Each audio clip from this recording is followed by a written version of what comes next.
بزرگان محترم، سفر کا مہینہ شروع ہو چکا ہے۔ سفر عربی زبان کا لفظ ہے، اس کے معنی ہیں خالی۔ سفرن کے معنی ہیں خالی۔ اس سے پہلے آپ حضرات کے سامنے کسی جمعہ میں نے اس موضوع کو بہت تفصیل کے ساتھ رکھا کہ اللہ رب العزت نے 4 مہینوں کو محترم فرمایا ہے۔ 3 مہینے لگاتار ہیں، 1 مہینہ درمیان میں آتا ہے۔ لگاتار 3 مہینے ذی القعدہ، ذی الحجہ، محرم، یہ 3 مہینے لگاتار ہیں حرمت والے، اور 1 مہینہ رجب کا ہے جو درمیان میں آتا ہے۔ سفر کے مہینے کو خالی کیوں کہا جاتا ہے، اس کی وجہ میں سمجھانے لگا ہوں کہ 3 مہینے لگاتار مسلسل کفار لڑائی جھگڑے سے بچ کر رہتے تھے، وہ قتال نہیں کر سکتے تھے، یہاں تک کہ اگر اپنے باپ کو قتل کرنے والا بھی اس کے ہاتھ میں آ جائے تو اس مہینے کی حرمت کی وجہ سے وہ اس کو چھوڑ دیتے تھے۔ تو 3 مہینے عرب جیسی قوم جو جنگجو تھی، جاہلیت کے زمانے میں جو ڈاکہ زنی کرتی تھی، جو لوگوں کا مال لوٹتی تھی، ایسی قوم 3 مہینے بالکل خاموش ہو کر رہ جاتی تھی۔ تو جو ہی سفر کا مہینہ شروع ہوتا تو یہ سارے اسی اپنے پرانے کاموں کے لیے نکل جاتے تھے، گھر خالی خالی ہو رہتے، گھر خالی خالی ہو جاتے تھے۔ تو اس لیے سفر کو سفر کہا جاتا ہے۔ آپ نے سنا ہوگا سفر کو المظفر بھی کہتے ہیں، سفر المظفر، یعنی اس میں کامیابی ملنے کا انہیں یقین تھا، اس مہینے میں کامیابی ملنے کا یقین تھا۔ تو سفر کے حوالے سے یہ مختصر سا پس منظر ہم ذہن میں رکھ کر یہ بات سوچیں کہ سفر کو منحوس سمجھنے کا تصور جاہلیت کے زمانے میں بھی نہیں تھا۔ جاہلیت کے زمانے میں بھی سفر کو منحوس نہیں سمجھا جاتا تھا۔ دوسرے مہینوں کی طرح سفر بھی ایک مہینہ تھا، بس اس میں یہ اسپیشلٹی تھی کہ 3 مہینے تک وہ لوگ لڑائی جھگڑے سے دور رہے ہیں۔ اب یہ سفر کا مہینہ شروع ہوتے ہی لڑائی جھگڑے کے لیے، ڈاکہ زنی کے لیے، لوٹنے کے لیے نکل پڑے ہیں۔ تو اس لیے یہ مہینہ، اس مہینے میں عرب کے لوگوں کے گھر خالی خالی نظر آتے تھے۔ بہرحال یہ بات آپ اچھی طرح ذہن میں رکھ لیں کہ نحوست کا ایک اصول ہے، وہ میں نے اس سے پہلے جمعہ میں محرم کے مہینے میں سمجھا دیا ہے کہ شریعت اسلامیہ میں نحوست کسی چیز کے اندر نہیں ہے۔ نحوست اگر ہے تو وہ انسان کے اپنے اعمال کے حساب سے ہے۔ اگر اس کے اعمال ٹھیک ہیں تو چاہے کتنا ہی بڑا خطرناک دن کیوں نہ ہو، وہ اس کے لیے برکت والا دن ہے، اور اگر اس کے اعمال ٹھیک نہیں ہیں تو پھر چاہے کتنا ہی عزت اور عظمت والا دن کیوں نہ ہو، کتنی بابرکت جگہ کیوں نہ ہو، وہ اس کے لیے اتنی ہی بڑی نحوست والی چیز ہے۔ حرم شریف کے اندر ہم سنتے ہیں کہ ایک نماز کا ثواب 1,00,000 نماز کے ثواب کے برابر ہے۔ حنفی فقہ کی کتابوں میں لکھا ہے کہ حرم شریف کے اندر رہنا مکروہ ہے، یعنی کوئی آدمی حرم شریف کے اندر جا کر سیٹل ہو جائے تو مکروہ ہے، حالانکہ برکت والی جگہ ہے، عظمتوں والی جگہ ہے۔ حرم شریف کے اندر کوئی گھر لے کر زندگی گزارے تو اس سے بڑی برکت کی چیز کیا ہوگی؟ ریزن یہ لکھا ہے کہ ثواب جیسے 1,00,000 ہے، ویسے ہی وہاں کی بے ادبی بھی اتنی بڑی سنگین ہے۔ وہاں انسان سے چھوٹی غلطی بھی ہو جائے تو حرم شریف کی وجہ سے وہ غلطی کا گناہ بہت بڑھ جاتا ہے۔ اس لیے ثواب نہ ملے تو کوئی فرق نہیں، لیکن اتنے بڑے گناہ کیوں لیں؟ اتنے بڑے گناہ اپنے سر پر کیوں لیں؟ تو بہرحال نحوست اور اچھائی کا اصول یہ ہے کہ انسان کے اپنے اعمال ٹھیک ہیں، اچھے ہیں، تو وہ دن اس کے لیے برکتوں والا ہے، رحمتوں والا ہے۔ اور اگر انسان کے اعمال ٹھیک نہیں ہیں، چاہے وہ حرم کے اندر رہتا ہو، چاہے وہ نبی پاک صلی اللہ علیہ وسلم کی مبارک روضے کے جالی پر کھڑا رہنے والا دربان کیوں نہ ہو، جسے 24 گھنٹے آقا کے روضے کی زیارت کی توفیق ملتی ہے، اگر اس کے اعمال ٹھیک نہیں ہیں تو اس کا کوئی فائدہ نہیں۔ تو اصول یہ نکلا کہ نحوست اور برکت اپنے اعمال میں ہیں۔ جس کے اعمال جس درجے کے ہوں گے اسی درجے کے اس کے اعمال ہوں گے۔ تو معلوم ہوا دنوں کے اندر کوئی نحوست نہیں۔ المیہ یہ ہے امت کا، سفر کے مہینے کو منحوس سمجھتے ہیں۔ اچھا کوئی کام اس مہینے میں نہیں کریں گے، تجارت کا آغاز ہو اس مہینے میں نہیں کریں گے، شادی کرنا ہو اس مہینے میں نہیں کریں گے۔ آپ جا کر دیکھیں شادی خانوں کا رجسٹر اٹھا کر، اس مہینے میں سارے شادی خانے مسلمانوں کے خالی پڑے ہوئے ہوں گے۔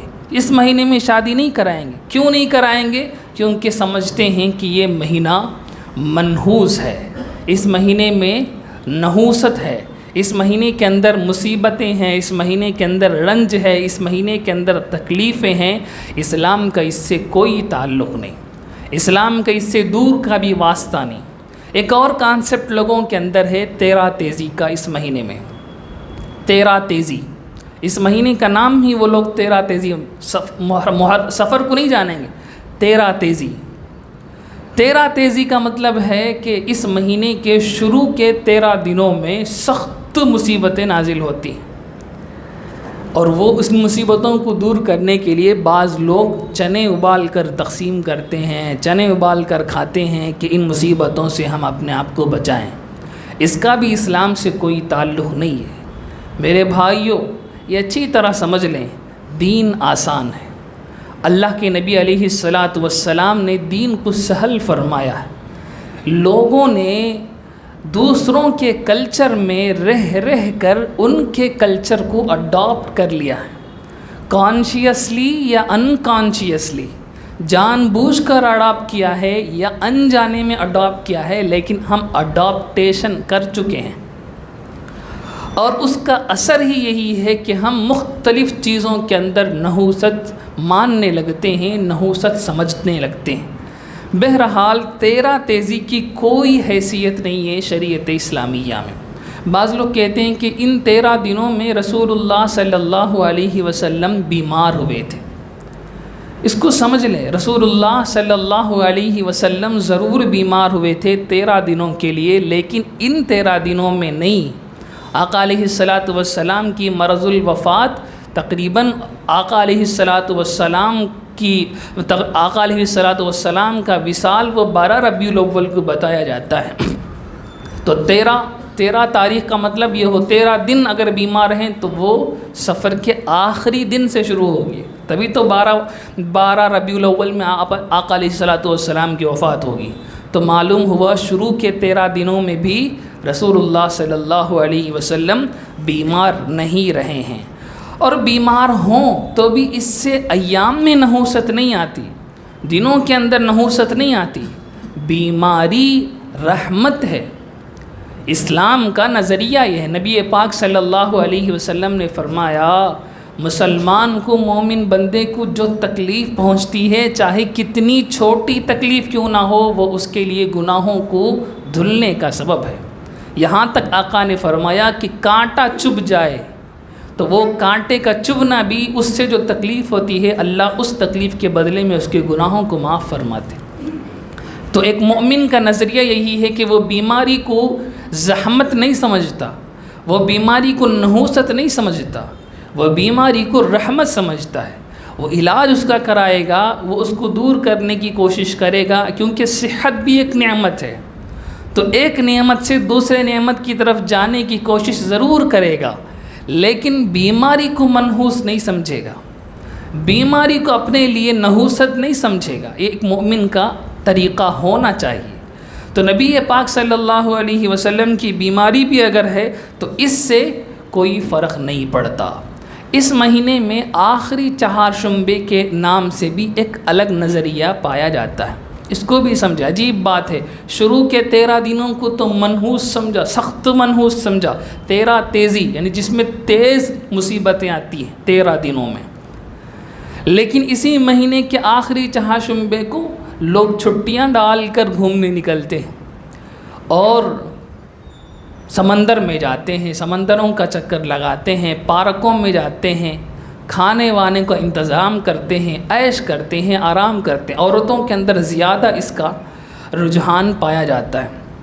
تو اس کی بھی کوئی اصل نہیں ہے، شریعت اسلامیہ میں اس کی بھی کوئی اصل نہیں ہے. آپ غور کر کے دیکھیں تو سفر کے آخری ایام میں ہی رسول اللہ صلی اللہ علیہ وسلم بیمار ہوئے ہیں.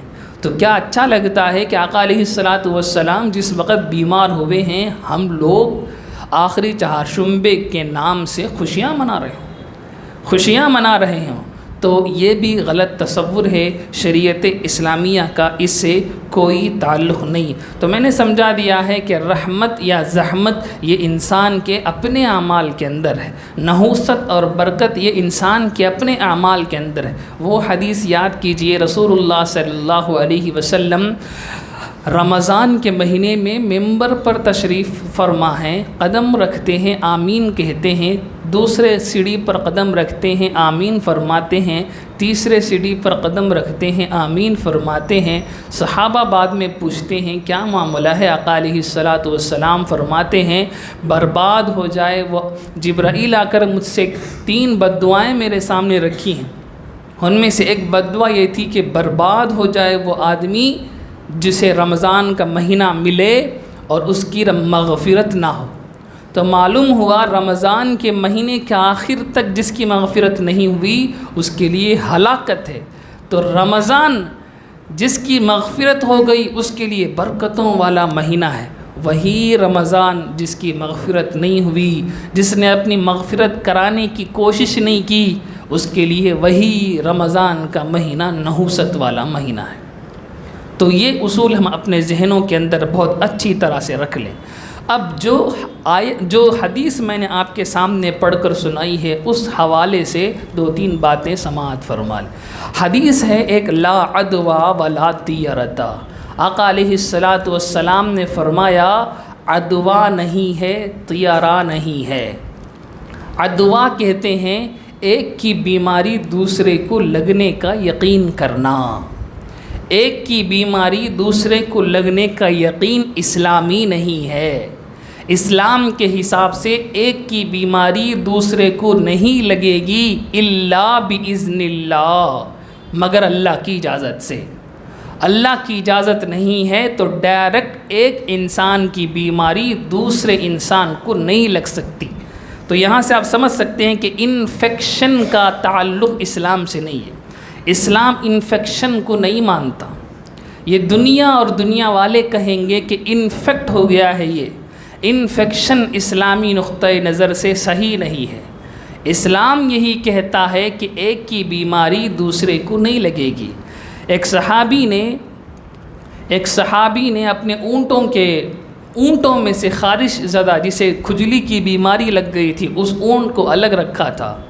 نبی پاک صلی اللہ علیہ وسلم نے ارشاد فرمایا، پوچھا کہ یہ کیوں ہے؟ تو انہوں نے کہا کہ یہ اس لیے ہے کہ اس کی بیماری دوسروں کو نہ لگے. تو اللہ کے نبی علیہ الصلاۃ والسلام نے آگے سوال فرمایا کہ پہلے کو کس سے لگی تھی؟ پہلے کو کس سے لگی تھی؟ یہ اونٹ کی بیماری دوسرے اونٹ کو نہ لگے یہ تو ٹھیک ہے، تم کہتے ہو، لیکن یہ بتاؤ کہ پہلے اونٹ کو جو بیماری آئی تھی وہ بیماری اسے کس سے آئی تھی؟ اس کا کوئی جواب ان کے پاس نہیں تھا. اور یہ لاجک بھی یہی ہے. تو ہمارا یقین یہی ہے کہ بیماریاں ایک دوسرے کی طرف منتقل نہیں ہوتی. ہاں اگر اللہ رب العزت چاہیں تو پھر ایک کی بیماری دوسرے کو انفیکٹ کر سکتی. ایک اور حدیث آقا علیہ الصلاۃ والسلام کی، فرمایا فری من المجذوم فرارک من الاسد. کوڑ کی بیماری، کوڑ کہتے ہیں جس کے انگلیاں کٹ جاتی ہیں، جس بیماری میں انگلیاں کٹ جاتی ہیں، خود سے کٹ کر گر جاتی ہیں. کوڑ کی بیماری والے سے ایسے بھاگو جیسے شیر سے بھاگتے ہو. تو اس حدیث کا مطلب یہی ہے کہ تم یہ نہ سمجھو کہ کوڑ کی بیماری تمہیں لگ جائے گی، لیکن اگر اللہ کی مشیت یہ ہو، اللہ کا ارادہ یہ ہو کہ تمہیں بھی وہ بیماری لگے گی، تو پھر تم یہ سوچنے لگو گے کہ اس آدمی کی وجہ سے لگی ہے، تمہارا ایمان خراب ہوگا، اس لیے تم دور رہو، اس لیے تم اپنے آپ کو بچا کر رہو۔ اس لیے انفیکٹ آدمی سے اپنے آپ کو دور رکھنا یہ اچھی بات ہے، لیکن انفیکشن پر یقین رکھنا اس کا اسلام سے کوئی تعلق نہیں۔ ایک مرتبہ نبی پاک صلی اللہ علیہ وسلم کھانا تناول فرما رہے تھے، ایک آدمی جس کے ہاتھوں میں کوڑ تھا، وہ ہچکچانے لگا کھانے سے۔ نبی پاک صلی اللہ علیہ وسلم نے اپنے پلیٹ میں اسے کھانے کا حکم فرمایا کہ کھاؤ، تو اس نے اپنے اسی کوڑ والے ہاتھوں سے اس میں سے کھانا کھایا۔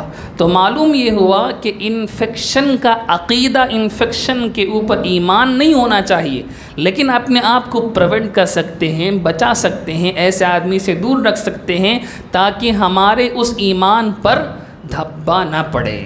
ایک دوسرا لفظ ہے اس میں لا طیرتا، بدفعلی لینا جائز نہیں ہے، بدفعلی لینا جائز نہیں ہے۔ کسی بھی کام کے بارے میں یہ سوچنا، کسی بھی کوئی ایک انسیڈنٹ ہو اور اس سے یہ مراد لینا کہ اس کی وجہ سے یہ ہوا ہے، اس کی وجہ سے یہ ہوا، اسے کہتے ہیں بدفعلی لینا۔